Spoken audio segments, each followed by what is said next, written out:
हिरे माझा मितवा मालिकेचा आजचा भाग खूपच जास्त इंटरेस्टिंग आहे, ज्यामध्ये आता वल्लरीवर डायरेक्टली ईश्वरीला थोडा का होईना संशय आलेला आहे. नेमकं का आणि कसं झालं हे सगळं तेच आपण या भागामध्ये पाहणार आहोत, तर व्हिडिओ शेवटपर्यंत बघा. चला तर मग आजच्या भागाला सुरुवात करूया. आजच्या भागाला यायला खूप उशीर झाला आहे, सगळेच प्रेक्षक वाट बघत होते, पण एपिसोड खूप उशीर आला आहे. पण आता चला सुरुवात करूया.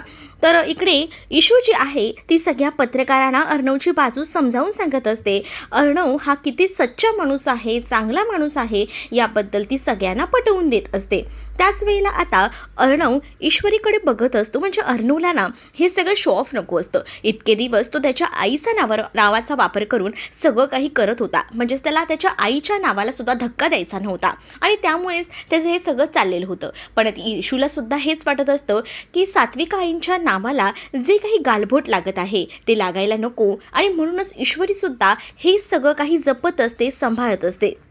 तिलाही असंच सगळं काही वाटत असतं आणि त्यामुळेच आता ती या सगळ्याचा विचार करत असते. तर दुसरीकडे मात्र आता ईशूने काही आश्रमातील मुलांना सुद्धा तिथे बोलवलेलं असतं आणि ती आता सांगत असते. त्यावर अर्णव नाही असं म्हणत असतो, म्हणजेच त्याला ना ते शो ऑफ वगैरे नाही आवडत, म्हणून ईश्वरीला तो नको असं म्हणतो. पण ईश्वरी कुठे ऐकते. ईश्वरी अर्णवला सांगते की अर्णव सर प्लीज थांबा, सॉरी, पण मला आज बोलावं लागेल. तुमचा चांगुलपणा खूप जास्त आडवा येतोय आणि तोच या लोकांना खपत नाही आहे. म्हणजे मुळात ना या लोकांना तुमचे चांगले गुणधर्म माहीत नाहीत आणि ते कळायला हवेत असं मला तरी वाटतं. आणि त्याच वेळेला एक मुलगी तिथे आलेली असते आणि ती मुलगी तिथे आल्यानंतर आता सगळीजणं विचारतात की ही मुलगी नेमकी कोण आहे.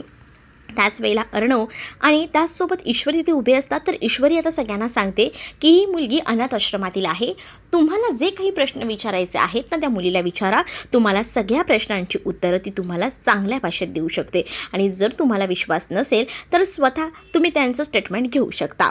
मग आता त्या मुलीकडे सगळेजणं बघत असतात. तर ती मुलगी जी आश्रमातील असते, म्हणजे लहानपणापासून अर्णव देखील अनाथच होता, त्यामुळे त्याला ह्या अनाथ मुलांचं खूप जास्त कौतुक वाटत असतं, त्यांच्याबद्दल काळजीही वाटत असते आणि म्हणूनच त्याने आता या सगळ्या अनाथ आश्रमांमध्ये काही डोनेशन तो दान करतो. तसेच 80% डोनेशन जे असतं ते ह्या अनाथ आश्रमाला तो देत असतो. त्यातलंच एक जी लहान मुलगी असते तिथे येऊन ती बोलत असते की खरंच अर्णव अंकल जे आहेत ना ते खूप भारी आहेत. म्हणजे प्रत्येक दिवाळीला आमच्याकडे येतात, आमच्यासोबत फटाके फोडतात, त्यासोबत आम्हाला काही हवं असेल ना तर ते न मागता आमच्यासमोर हजर करतात. आमच्यासाठी एवढ्या सगळ्या काही गोष्टी ते करतात. खरंच ना आम्हाला तर त्यांचं कौतुकच वाटतं. आणि त्याचसोबत हेही सांगितलं जातं की जेव्हा आमच्याकडे कोणीतरी बरं नसतं ना तेव्हा अर्णव सर स्वतः याकडे जातीनं लक्ष घालतात आणि सगळ्याचा शोध घेतात. म्हणजेच कसं, डॉक्टर नसले तर ते स्वतः चांगल्यातल्या चांगल्या डॉक्टरांना तिथे अपॉइंट करतात. सगळ्या मुलांना काय हवं नको यासाठी सुद्धा त्यांचं विशेष लक्ष असतं. हे सुद्धा आता ती मुलं सांगू लागतात. त्यावर ईश्वरी म्हणते की हा गुणधर्म अर्णव सरांचा तुम्हाला माहीत नव्हता, आता तर कळलं आहे.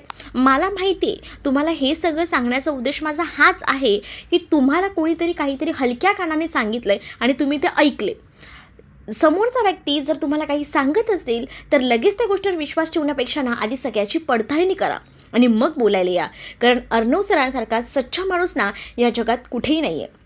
कारण त्यांचं त्यांच्या आईवर प्रेम आहे आणि त्यांनाही असंच वाटतं की आपल्या आईच्या नावानं काहीतरी चांगलं व्हायला हवं. त्यामुळेच ना त्यांनी ही सगळी चांगलं माणसं जपलेली आहेत. आज कित्येक लोक त्यांच्याबद्दल येऊन तुम्हाला विचारलं ना तर सगळं चांगलंच सांगतील. का तर त्या माणसानं तेवढं चांगलं काम केलेलं आहे म्हणून. पण तुम्ही ह्या माणसाला उगाच बदनाम करताय कोणाच्या तरी सांगण्यावर ना. कोणीतरी बोललंय म्हणून सरळ उठून तुम्ही इथे आमच्याकडे आलायत आणि नाही ते आरोप तुम्ही करताय. या सगळ्या गोष्टी जेव्हा आता बोलल्या जातात तेव्हा मात्र ते पत्रकार चुपचाप शांत बसलेली असतात. कारण त्यांना कळलेलं असतं की त्यांच्याकडनं खूप मोठी अशी गोष्ट घडलेली आहे आणि त्यामुळेच ना आता ते शांत राहतात. त्यांच्याकडे दुसरा कोणताही पर्याय उरलेला नसतो. आणि जेव्हा ते पत्रकार शांत राहतात ना तेव्हा ईश्वरी त्यांना म्हणते, आता मी तुम्हाला एकच गोष्ट ओपन चॅलेंजने सांगू शकते की या सगळ्या मागचा जो कोणी सूत्रधार आहे ना तो तर मी शोधून काढणारच आहे. त्याशिवाय मी शांत बसणार नाही आहे. मला कळतं आहे यामागे सुद्धा कोणीतरी आहे ज्यांनी तुम्हाला इथपर्यंत पाठवलं आहे. पण नेक्स्ट टाईमला लक्षात ठेवा, अशा चांगल्या माणसांवर आरोप करण्याआधी सगळ्याची पडताळणी करा. तुम्ही सरळ आलायत इथे आणि बोलताय, पण तुम्हाला ही गोष्ट माहिती आहे का की तो माणूस किती चांगला आहे, माणसाचा काय पास्ट आहे, या सगळ्या गोष्टी तुम्हाला माहिती नसतानासुद्धा तुम्ही कसे तरी आरोप करताय त्या माणसावर. पण तुम्ही या गोष्टी लक्षात ठेवा, आता आलायत पुन्हा येऊ नका, असं देखील आता ईश्वरी रागारागात बोलत असते. ईश्वरी जेव्हा हे सगळं बोलते ना, तेव्हा तिने अर्णवच्या हातात हातही दिलेला असतो, कारण तिला अर्णवबद्दल खूप काही वाटत असतं. आणि आता अर्णवची बाजू घेऊन जेव्हा ती पडखरपणे हे सगळं वक्तव्य करते, तेव्हा मात्र आता सगळ्यांनाच ईश्वरीचा अभिमान वाटत असतो. आता सगळेजण आतमध्ये आलेले असतात. आजी, मामी, मामा सगळेजण आतमध्ये येतात. आजी तर म्हणत असते की बाबा की तिथे बाहेर ऊन होतं आणि केवढी ती बडबड, खरंच ना वैताग आला नुसता ह्या सगळ्याचा. किती ती लोक प्रश्न विचारत होते आणि त्यावेळेला ना खरंच काही म्हणजे काही सुचत नव्हतं. अगं ईश्वरी, तुझं काय करू गं, किती कौतुक करू, मला ना खरंच कधी कळतच नाही. तुला ना खूपच चांगलं हे सगळं जमलं. म्हणजे तिथे ना आम्हाला कळत नव्हतं की काय बोलावं ते, पण त्यावेळेला तू जी काही नियमावली आणलीस, त्यासोबत आश्रमातील मुलांना बोलवलंस, कामावरच्या स्टाफला बोलवलंस, बाप रे, हे आम्हाला जमलंच नसतं. आणि अर्णवची बाजू जी काही तू घेतलीस ना, ती अफलातून होती, हे तर कधीच कोणालाही जमलं नसतं. मामाही म्हणतो की या सगळ्या प्रसंगात ना ते पत्रकार इतका गोंगाटा करत होते ना, तेव्हा मलाही समजत नसतं की काय करावं. पण एवढ्या सगळ्या ह्याच्यातही तू कधी त्या लोकांना बोलवलंस ना ईश्वरी, खरंच गं तुझं कौतुक करण्यासारखं आहे. मामाही आता तिचं कौतुक करत असतात. आता या वल्लरीला त्या सगळ्याचा राग येत असतो. वल्लरीला असं जलस फील होत असतं, कारण सतत ईश्वरीचं कौतुक तिला नको असतं आणि त्यामुळे तिला आता मनाला असं चटके लागत असतात. त्यामुळे ती बोलत असते की बस करा, पण तिच्याकडे कोणी लक्ष देत नाही आणि सगळीजणं तिचं कौतुक करत असतात. आकाशही मागे हटत नाही. आकाशही म्हणतो की खरंच वहिनी, जे काही झालं आहे ना ते एकदम मस्तच झालं आहे. खरं तर ना तुझं कौतुक करावं तेवढं कमी आहे. आम्हाला खरंच काही सुचत नव्हतं, पण त्यावेळेला तू सगळं मॅनेज केलंस आणि त्यामुळे आम्हाला भारी वाटते. पण इकडे अर्णव ना अजूनही शांत असतो. अर्णव काहीच बोलत नसतो. मग आजीला मामांना वाटतं, काय रे अर्णव, तुला नाही आवडलं का ईश्वरीने ते काही केलं ते? त्यावर आता अर्णवसुद्धा बोलायला लागतो. अर्णव म्हणतो की नाही, मला आवडलं आहे तिने जे काही केलं ते. खरंच त्या सगळ्या सिच्युएशनमध्ये ना स्वतःला मला समजत नव्हतं ही सगळी परिस्थिती कशी हँडल करायची, पण त्यावेळेला ईश्वरीने खूप चांगल्या पद्धतीने हँडल केलं. खरंच थँक्यू. मग आता ईश्वरी म्हणत असते की थँक्यू कशासाठी, जे काही आपण करतो ते आपल्या माणसांसाठीच ना. आणि माझा विश्वास आहे माझ्या नवऱ्यावर की माझा नवरा कधीच काही चुकणार नाही. आणि जर आपल्या एखाद्या जवळच्या व्यक्तीवर विश्वास असेल ना, तर त्या व्यक्तीसाठी आपण काही करतो. तसंच मी केले. बाकी माझ्यामध्ये असं काहीचही नाही आहे, असं देखील ईश्वरी आता अर्णवकडे बघून बोलत असते. म्हणजेच ना तिला अर्णवचे ॲक्च्युअल डोळे उघडायचे असतात की तुम्ही माझ्यावर विश्वास ठेवत नाही आहे, माझी आईसुद्धा अशीच फसलेली आहे, पण तुम्ही माझं ऐकूनच घेत नाही आहे. पण आज जे काही ईश्वरीने अर्णवसाठी केलेलं असतं ना, त्यामुळे अर्णव खूप जास्त मनापासून तिला थँक्यू बोललेला असतो. आणि जेव्हा तो मनापासून थँक्यू बोलतो, तेव्हा मात्र ईश्वरी अशी थोडीशी लाजते आणि त्यानंतर ती आता रूममध्ये जायला निघत असते. तर सगळीजण ईश्वरीकडे पाहत असतात आणि अर्णवकडेही अर्णवला म्हणतात की अरे छा, वा वा वा, काय मस्त कौतुक चाललंय, काय थँक्यू बोलणं चाललंय, खरंच ना मस्त आहे एकदम, असं बोलून आता चिडवत असतात. वल्लरीला राग येत असतो. वल्लरी म्हणत असते की काय चाललंय ह्यांचं, नुसताना वैताग आणून ठेवलाय, किती ते कौतुक, काय गरज आहे एवढं कौतुक करायची, कौतुक करण्याच्या सुद्धा लायकीची नाही ही पोरगी, असंही आता म्हटलं जातं. अर्णव थँक्यू म्हणतो, खरंच मनापासून थँक्यू बोलतोय मी, असं जेव्हा तो म्हणतो तेव्हा ईश्वरी आता लाजून लगेच तिकडनं निघून जाते.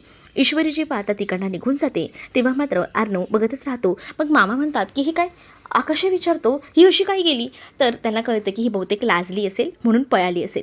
अर्णव त्यावर काहीच रिॲक्ट करत नाही. अर्णव शांत बसलेला असतो.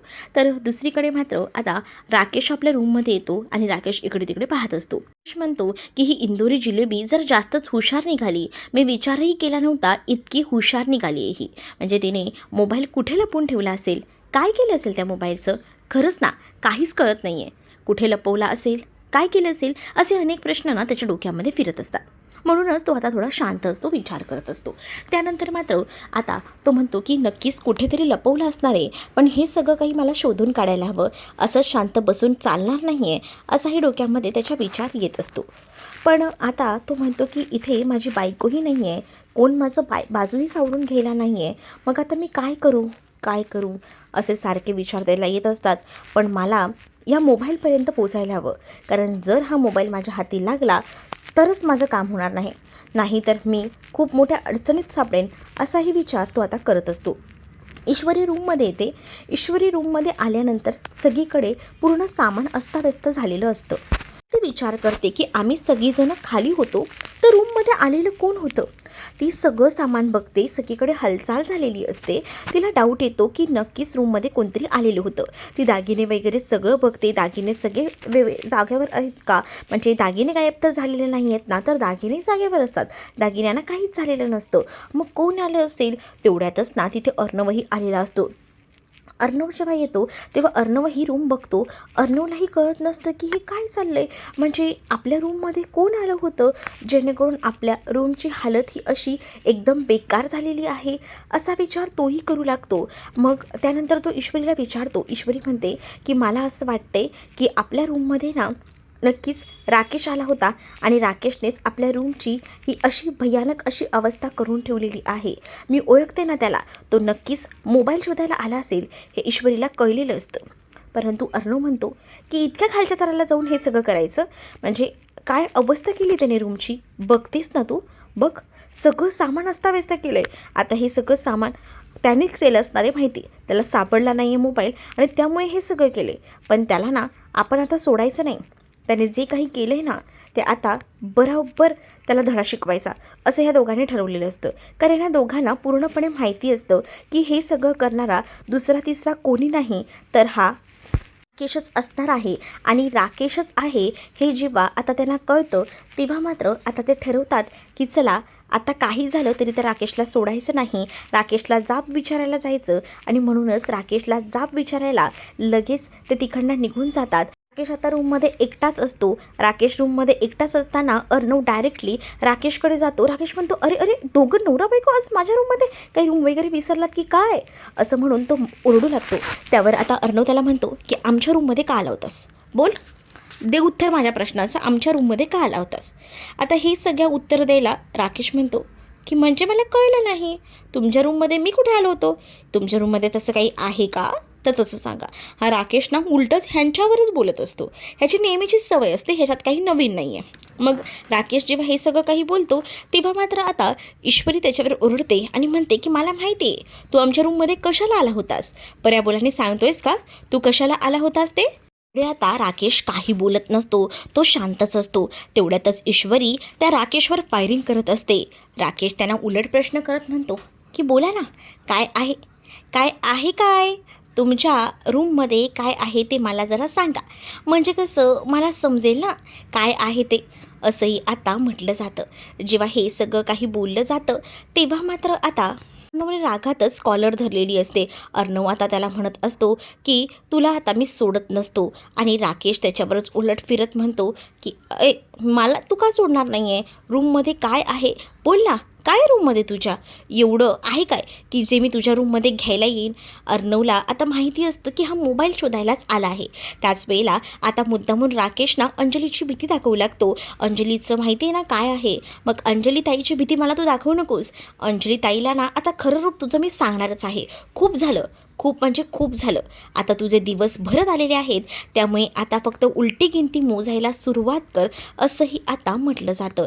या सगळ्या गोष्टी जेव्हा आता बोलल्या जातात तेव्हा मात्र राकेश हा विचार करतो की म्हणजे ह्याला मी आता जरी बोललो तरीसुद्धा ह्याला असं वाटत नाही आहे की मला कसं तरी वाटतंय, म्हणजे ह्याला जराही भीती उडलेली नाही आहे की आता राकेशचं म्हणणं असतं आणि राकेश हे सगळं काही बोलत असतो. राकेश जेव्हा हे सगळं काही बोलतो तेव्हा मात्र आता अर्णव त्याला म्हणतो की एक गोष्ट लक्षात ठेव, दरवेळेला जर तू आम्हाला सांगत असशील की ताईचं कारण देत राहिलास तर लक्षात ठेव आम्हाला काही फरक पडत नाही आहे, कारण आता तुझं खरं रूप ना अंजली ताईच्या समोर मी आणल्याशिवाय शांत बसणारच नाही आहे, असं देखील आता अर्णव जो आहे तो बोलत असतो. अर्णव जेव्हा या सगळ्या काही गोष्टी बोलतो तेव्हा मात्र आता राकेश थोडा घाबरतो, कारण राकेशला कळून चुकतं की मी एवढं बोलूनसुद्धा अंजलीचं नाव घेऊनसुद्धा ही लोक हत्याला पेटलेले आहेत म्हटल्यावर आपल्याला आता काहीतरी करावं लागणार आहे. तो पुरता घाबरलेला असतो, पण त्याला आता तो मोबाईल मिळवायचा असतो. त्या मोबाईलसाठी ना तो काही देखील करायला आता तयार असतो. दुसरीकडे पाहायला मिळतं सुप्रिया मार्केटमध्ये आलेली असते आणि सुप्रिया मार्केटमध्ये आलेली असताना ते विचार करत असते की मी सगळीकडे जाऊन बघितलं, जिथे ती बाई होती त्या बाई भेटली होती त्या ठिकाणी दोनदा गेले, पण तरीसुद्धा मला काहीच सापडलं नाही. कोण असेल ती बाई, का पळून गेली असेल, पण मला ना त्या बाईपर्यंत पोचायचं आहे. शांत बसून आता चालणार नाही, असाही विचार ना आता करत असते. सुप्रिया आता ठरवते की ईश्वरीशी एकदा बोलायचं का. म्हणूनच सुप्रिया ईश्वरीला कॉल करते. ईश्वरी तेव्हा हॉलमध्येच बसून घरात कामं करत असते.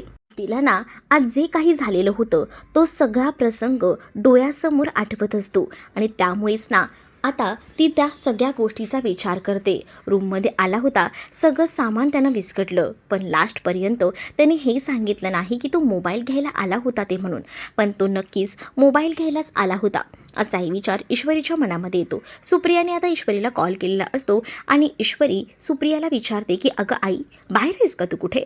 मग ती सांगते की हो बाळा, मी बाहेर आहे, थोडं बाहेर आले होते. मग ईश्वरीला सुप्रिया सांगते की मला ना कळतच नाही आहे गं, टेन्शन आलं आहे गं मला, म्हणजे ना डोकं चालत नाही आहे बघ. ती बाई दिसली ना तेव्हापासनं मी तोच विचार करते की ती बाई मला तर दिसली, पण ती बाई जी आहे ना ती कोणतरी आहे गं, पण मला कळत नाही आहे. तिला ओळखीची वाटते, ती चांगल्या मोठ्या घरातली आहे, छान दागिने तिने घातले होते. तिथेच मी शोधायला पुन्हा गेले होते, पण ती काही मला सापडली नाही. मला ना तिला शोधायचं आहे असाही विचार ना आता सुरू असतो. मग हे सगळं ना मागे उभं राहून वल्लरी ऐकत असते.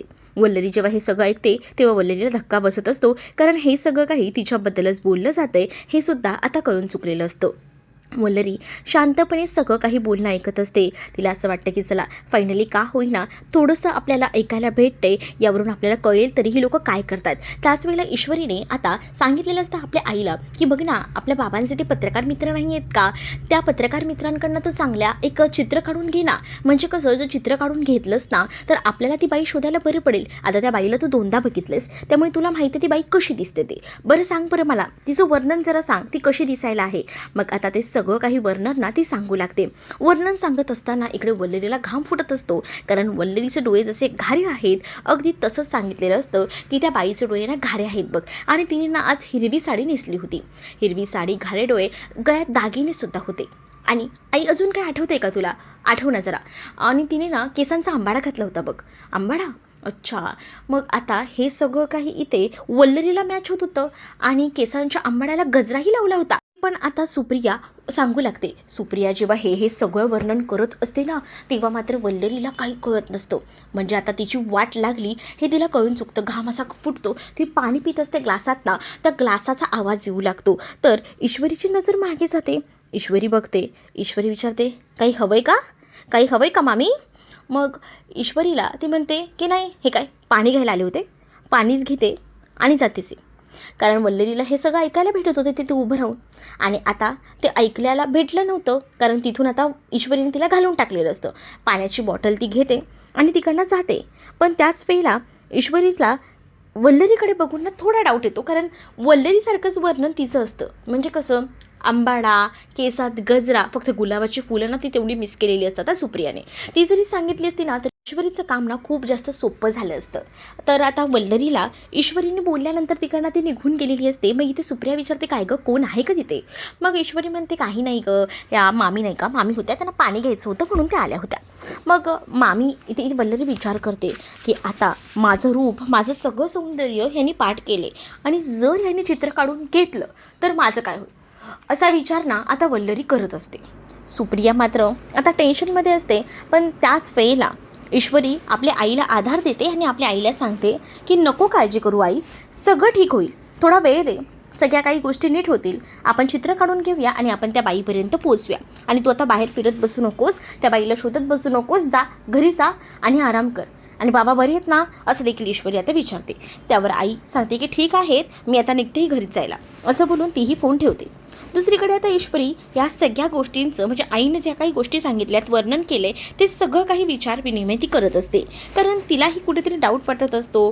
केसात गजरा, त्याचसोबत आंबाडा, घारे डोळे, या सगळ्याचा ईश्वरी विचार करते. पण ईश्वरीने सुद्धा आता या मुळाशी जायचं ठरवलेलं असतं, कारण आपल्या आईला सुद्धा किती त्रास होतोय, म्हणजे ती दोनदा बाहेर पडली आहे हे सगळं शोधण्यासाठी.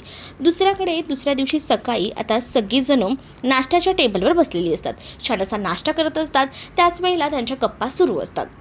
मामा आता म्हणत असतात की अंजलीला अजून थोडं हॉस्पिटलमध्ये ठेवायला सांगितले. कसं हॉस्पिटलमध्ये आपण जरा ठेवू तर ते बरं पडेल, कारण का घरी आलं परत ताणतणाव असला का तिला त्रास होईल. मग आता जावईबापू आहेतच की तिची काळजी घ्यायला, हो ना. आपले जावईबापू खूप काळजी घेतात, अर्णवही आता म्हणत असतो. आणि त्याच वेळेला ईश्वरी म्हणते की तुम्ही काळजीच करू नका, मी ना अंजली ताईंसाठी खूप छान प्लॅनिंग केलेलं आहे. म्हणजे कसं, खायचं प्यायचं आणि स्ट्रेस जराही घ्यायचा नाही. मग त्याच वेळेला आजी म्हणतात की कसलं प्लॅनिंग केलीस गं बाई. मग आता ईश्वरी सांगते की काय ना, अंजली ताईंना जे जे काही खायला आवडतं, म्हणजे त्यांच्या आवडीच्या ज्या ज्या काही गोष्टी आहेत त्या त्यांच्यापर्यंत पोचवायच्या. त्यांना जे हवं ते त्यांना द्यायचं. मग कसं, त्याही खुश, पोटातलं बाळही खुश. या सगळ्याचं नियोजन त्यांचं झालेलं असतं. त्याच वेळेला आजी म्हणतात की थोडं बरं वाटू दे अंजलीला, की आपण ना डोहाळे जेवणसुद्धा करूया. हां, डोहाळे जेवणाची सुद्धा तयारी एकदम बढिया केली पाहिजे, असं आता ईश्वरीचं म्हणणं असतं. मग ईश्वरी म्हणते की तुम्ही काळजीच करू नका, सगळं काही मी बघेन, हँडल करेन. पण दुसरीकडे डोहाळे जेवणाचे लोक विचार करतात, पण इकडे जो राकेश असतो ना त्याला टेन्शन आलेलं असतं, कारण हे साधं जेवण त्याला खायला जमत नसतं आणि ही लोक डोहाळे जेवणाची स्वप्न बघतायत. बापरे, हे जात नाही तर डोहाळे जेवणाचं काय, कारण त्याला माहिती आहे त्या शलाकाच्या प्रकरणामध्ये त्याला पूर्णपणे फसणार आहे तो. म्हणूनच तो आता विचार करतो की तो मोबाईल एकदा आपल्या हाती लागला ना तर या सगळ्यातून मी वाचू शकतो. त्याचसाठी त्याचे प्रयत्न सुरू असतात की निदान मोबाईल तरी आपल्या हाती लागायला हवा. पण या ईश्वरीने तो मोबाईल रिपेअरला दिलेला असतो, त्यामुळे त्याच्या तो रूममध्ये मोबाईल हाती लागत नाही. पण तो देखील तितकाच चतुर आहे. त्याला तो जर मोबाईल शोधायचा आहे आणि स्वतःवरचे आरोप जर खोटे हे ते सिद्ध करायचे ना, तर तो कोणत्याही पातळीला जायला तयार आहे. इकडे आता ईश्वरीने अंजलीसाठी छान कढी बनवायची ठरवलेली असते, कढीगोळे असं ती म्हणते. मग तेव्हा मामा म्हणतात जरा जास्तच बनवा, मलाही खूप आवडतात, मीही खाणार आहे बाबा ताव मारून, असं मामा म्हटल्याबरोबर आता आजी म्हणतात बघितलंस का ईश्वरी. ईश्वरी म्हणते की हो हो करते ना. मग इथे राकेशही म्हणतो की तुम्ही कोणीही काळजी करू नका अंजलीची, मी आहे अंजलीची काळजी घ्यायला. आता मी हॉस्पिटलमध्येच जातोय, बघतो अंजली कशी आहे काय आहे ते. तसंही तुम्हालाही माहिती आहे की अंजलीची काळजी मला किती आहे. तर अर्णव त्याच्याकडे रागातच बघत असतो, कारण अर्णवला माहिती आहे या राकेशला ना अंजलीची काही पडलेली नाही आहे. मग अंजलीला स्ट्रेसही जास्त द्यायला नको असंही मामाने सांगितले. मग राकेश त्याच्यावर मुद्दामून जोर देऊन म्हणतो की हो बरोबर, अंजलीला जास्त स्ट्रेस द्यायला नको. मग अर्णव त्याच्याकडे बघत राहतो, कारण अर्णवने काल त्याला रात्री जी काही वॉर्निंग दिलेली होती त्यावरूनच तो हे सगळं काही बोलत होता. दुसरीकडे आता ईश्वरी म्हणते की चला मला अंजली ताईंसाठी छान कढी बनवायची आहे, मी जाते. आणि असं बोलून इकडनं ईश्वरी निघून जाते. तर आता आजीला प्रश्न पडलेला असतो की डोहाळे जेवण करायचं, सगळी तयारी करायची. आणि त्याचसोबत ती राकेशलाही म्हणते तुम्ही असाल ना. राकेश म्हणतो हा असेल ना मी. पण आता मी विचारतो आजी मला जरा सांग की नेमकं कसं करायचं आहे, 5 स्टारमध्ये करायचं आहे तसं बुकिंग करायला ना, की घरातच करायचं आहे. आजी बोलते की नको 5 स्टार वगैरे, आपण घरातच करूया हे सगळं काही, असं आता आजीने म्हटलेलं असतं. आता आजी हे सगळं काही म्हणते तेव्हा मात्र आता राकेश बघत असतो. राकेश म्हणतो की ह्यांना सगळं काही एकदम थाटात करायचं आहे, काय बोलावं नाही या माणसांना, खरंच ना गपचूपपणे राहायचं आणि सगळं काही बघायचं तर ते नाही. आता काय बोलावं या माणसांना असा हे विचार ना इथे हा राकेश करत असतो. तर पुढील भागामध्ये आपल्याला पाहायला मिळत असतं की आधीच राकेशने तो मोबाईल त्या शॉपमधला घेतलेला असतो. म्हणूनच आता इकडे फोन आलेला असतो अर्णवला. अर्णवला त्या शॉपकीपरने सांगितलेलं असतं की आम्ही मोबाईल दिला आहे. मग अर्णवला ह्या गोष्टीमध्ये काहीच गोष्टी समजत नसतात. तो त्या शॉपकीपरवर चिडतो आणि म्हणतो की तुम्ही मोबाईल कसा दिला, मी तुम्हाला सांगितलं होतं का, तुम्हाला मी म्हटलं होतं मलाच द्या, मी कोणतेही बिझी नव्हतो आणि मी कोणत्याही माणसाला पाठवलं नव्हतं. राकेश आता ना इकडे जाऊन सांगितलेलं असतं की मला त्यांनी पाठवलं आहे, ते बिझी आहेत, म्हणून राकेशने तो मोबाईल घेतलेला असतो. आणि राकेश आता इथे खूप जास्त खुश असतो आणि म्हणत असतो केला ना गेम पलटी. असं म्हटल्यानंतर इकडे आता अर्णव तो तर एकदमच टेन्शनमध्ये येतो आणि ईश्वरीला सगळ्या काही गोष्टी सांगतो की राकेशने आपण जायच्या आधीच तिकडनं मोबाईल घेतला आहे. ईश्वरी आता टेन्शनमध्ये आलेली असते. तर तुम्हाला भाग कसा वाटला कमेंटमध्ये नक्कीच सांगा आणि असेच अपडेट पाहत राहण्यासाठी आपल्या सबस्क्राईब नक्कीच करा. चला तर मग भेटूया पुढच्या भागामध्ये. तोपर्यंत टाटा बाय.